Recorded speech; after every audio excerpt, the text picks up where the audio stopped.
My role in the company of UXIOT is the technology professional, if you like. I'm an end user computing specialist. I've been working with application virtualization, virtual desktop infrastructures, IoT, machine learning, those kinds of technology spaces for around the last 10 to 15 years. And now we specialize really in helping companies bring together the different technology pieces and stacks to build strategies and plans and architectures around how they're going to leverage this plethora of new technologies. There's a couple of particular end user environments that we were in. The first one was around leveraging their existing environment. It was a very big campaign from Citrix at the time, was do more with what you have. And IGEL were able to actually come in and take the devices that were on the desk and repurpose them using their universal desktop converter. And it was through that we were able to actually expand the solution itself, because it freed up so much time, effort and money for that company. IGEL was able to come in and not so much save the deal, but extend the capabilities of that end user environment to be able to do more than what they originally hoped they could. The second one was a really interesting one, because it was really about distributed users. Most of their workforce were travelers, and they weren't able to really give them the kind of experience with VDI and app virtualization that they wanted to from home, from the airports and those kinds of environments. And IGEL was critical, because they were able to come in and deliver with UD Pocket a way for people to travel, work remotely, work securely, and have IT still manage the endpoint. And that was the key. It was IT didn't want to lose control of what people were using, what they were doing, and what they were bringing device-wise into the company.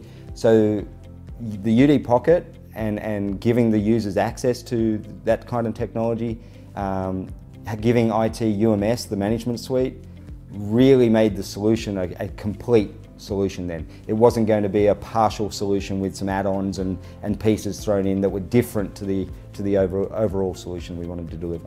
It's a really interesting time right now with machine learning and this concept of artificial intelligence for technology companies, because the underlying driving factor behind most of this is data. Collecting data on the endpoints, the users, their behaviors, context of what they do, how they do it, all this kind of data has to be brought back in some way, shape or form for the artificial intelligence or the machine learning training to begin in these spaces.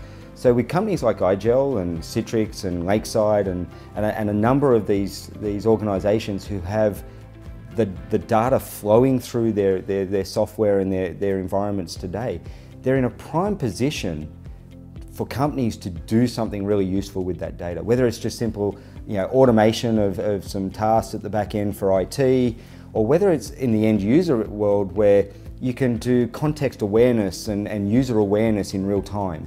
So we talk about identity today for a user being their username, their password, maybe a multi-factor authentication capability. I kind of liken that to, they're the keys to the front door of your house and your alarm code. The way a user then styles their house, the colors of the pillows, the artwork on the wall, the spatulas they use to cook with, the volumes of rooms that the house contains, all attribute to an identity of who that user is as they're working. And I think that's going to be the key moving forward is, something like identity has to be re-identified and you re-looked at every time a user interacts with an application, accesses a piece of data, whatever it is they're doing, to understand any anomalies that are occurring. Are they going into areas they shouldn't be? Have they unlocked a door they shouldn't? And you have to do it in a way that is unobtrusive to the user.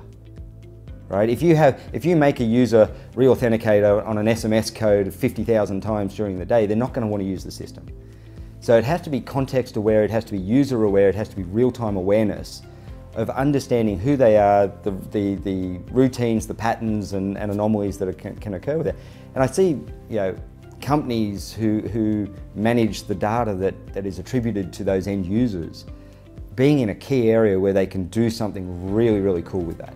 So what's possible and what companies are doing today from the enterprise in regards to the end user space and those kinds of technologies, there is definitely a difference between what's possible and what they're thinking about that they can actually do.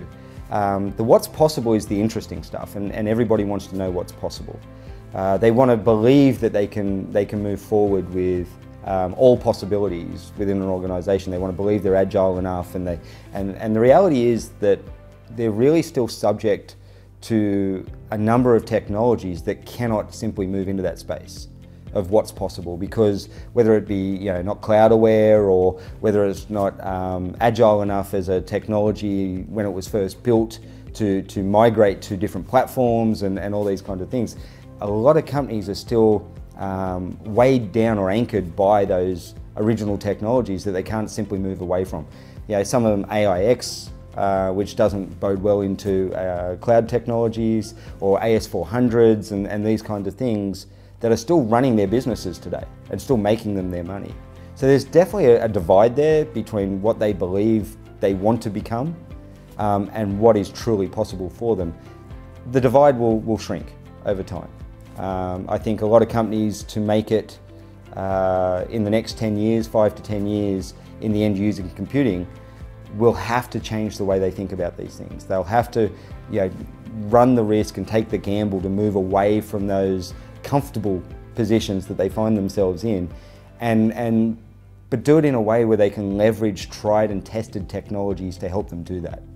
If you look at the applications, it's the applications that typically weigh companies down. And obviously companies like Citrix can help in that, but ultimately the technologies that are going to encompass all of this, whether it be cloud in its native form, hybrid states, whether it be IoT, machine learning, AI, whatever the next set of technologies are, they have to be willing to adapt to it in order to make what's possible possible.